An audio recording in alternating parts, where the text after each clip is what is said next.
50% of eligible voters. Usajili endelevu wa wapiga kura wafikia kikomo, IEBC ikiafikia zaidi ya nusu ya malengo yake katika maeneo mengi humu nchini.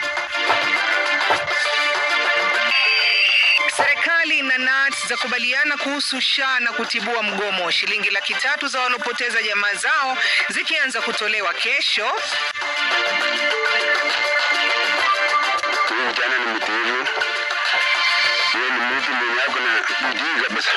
Shangwe na furaha, jamaa na wanakijiji wakimsherehekea Sebastian Sawe aliyevunja rekodi ya mbio za marathon jijini London. In a mindset. Hakuna kitu inakuanga ngumu kwa mwanadamu. Ni mwanamke bomba tunamwangazia Violet Gieshugi anayechuma riziki kwa kusafirisha bidhaa kwa bodaboda katika mtaa wa Donholm hapa Nairobi.